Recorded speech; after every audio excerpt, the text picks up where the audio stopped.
Hey, seja bem-vindo ao canal English for Us!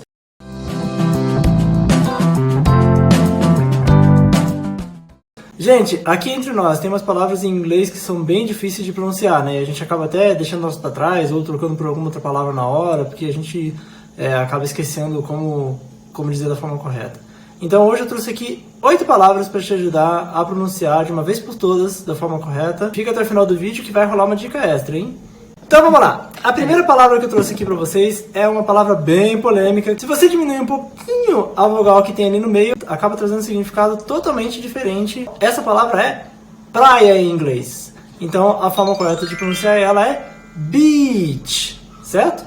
Então por que eu trago ela para vocês aqui? A forma de você falar é realmente com esse I pronunciado. Então se a gente for dividir a palavra em duas sílabas, a primeira seria esse bi, e a segunda é esse som seco, esse tch, tch. É quase como um TCH para nós, então esse tch. Se juntar os dois, beach. Exemplo de utilização. Um exemplo bem rápido aqui pra gente pensar agora é eu chegar para um amigo e falar: Hey, would you like to go to the beach today?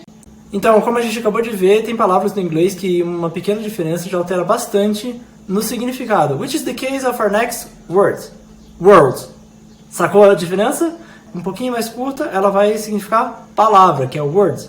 Se você utilizar esse prolongamento do RL que a gente tem em inglês, ele vai virar o world, que seria o mundo. Então, se a gente for dividir ela em sílabas para facilitar, primeiro você vai fazer esse som de were, que seria o W-O-R, were.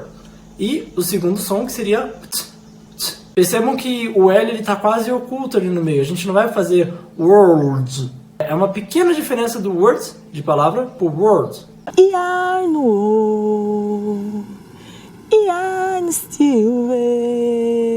A terceira palavra que eu trouxe aqui para vocês é uma que tem também esse som de RL, que é tão difícil para nós brasileiros aprender no começo, né? Então, esse som de RL que a gente viu no world.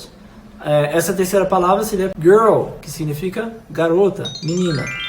A gente pode ver esse mesmo som e vale a mesma coisa que a gente falou na questão do world.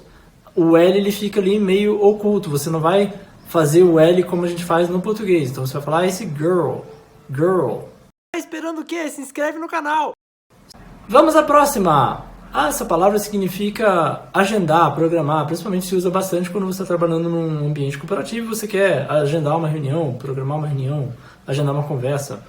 E ela é uma palavra que é bem complicadinha porque ela tem essa junção do S, C e H, que pra gente brasileiro acaba ficando sh. Então muita gente vai falar essa palavra como schedule. Então essa palavra, se a gente for dividir ela em duas sílabas, a primeira seria scat, scat. E a segunda, você não vai anunciar esse U, você vai meio que ocultar esse U ali no meio do L e do E, então ele vai ficar um Jill, Jill. Então, se a gente for juntar as duas, schedule, schedule. The Death Star will be completed on schedule. Nós vimos anteriormente algumas palavras. Anteriormente, previously. Previously, ele é uma palavra que vem do previous com o li. O que é? Previous significa anterior. Então, quando a gente coloca esse li no final, a gente está adicionando a mesma coisa que o mente no português. Então, por exemplo, no caso do previous, quando eu falo previously, anteriormente. Lembrando que esse começo desse pré, a gente não pronuncia como pré, a gente pronuncia como pre. Então, pre, adiciona o vi, previ, o O, o S, ele vai ter o som de us, é quase como se o O não fosse pronunciado, então previous, previous, e aí eu só vou adicionar o li no final, previously, previously. Previously on Round the Block.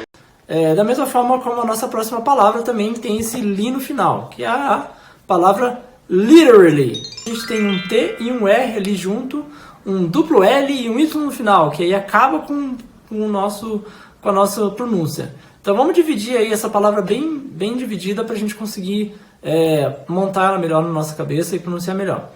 Então vamos primeiro com essa li, que é simples para a gente, é como eu li o livro. Li. Vamos adicionar o T, liter, liter.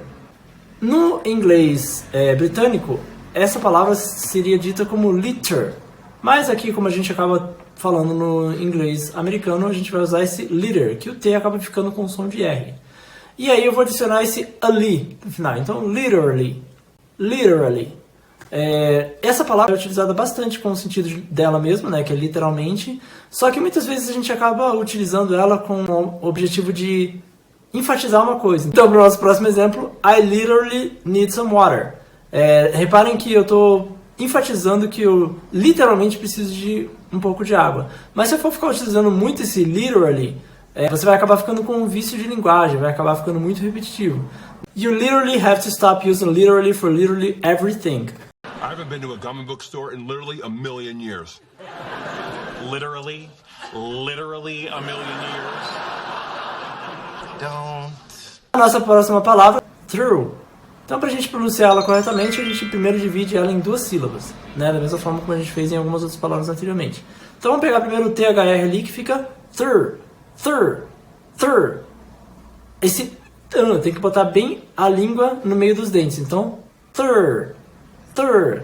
E aí a gente coloca esse OUGH no final, que ele vai ter praticamente o sentido de uma letra que seria o nosso U. Então, a palavra vai ficar through, through. O U um pouquinho mais alongado para você finalizar essa pronúncia desse OUGH. Então, through.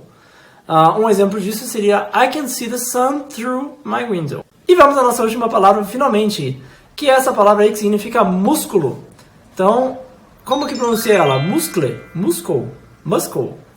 Miska, Muska, Mickey Mouse. Não, ela é pronunciada como muscle, muscle, muscle. A gente não pronuncia o C.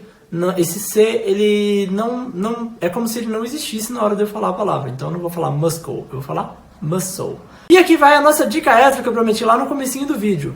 Palavras terminadas em TLE também tem o mesmo som desse muscle, desse soul no final. Então 2 exemplos que eu trouxe aqui para vocês seriam as palavras castle, de castelo, e whistle, que significa apito. Então, do mesmo jeito como no muscle, a gente não pronuncia o T, a gente vai deixar esse som de OU no final, a gente não fala o tle, a gente fala como whistle ou então castle. Então é isso, pessoal, vamos fechando hoje por aqui, mas toda semana eu vou trazer um vídeo novo para você. Stay tuned!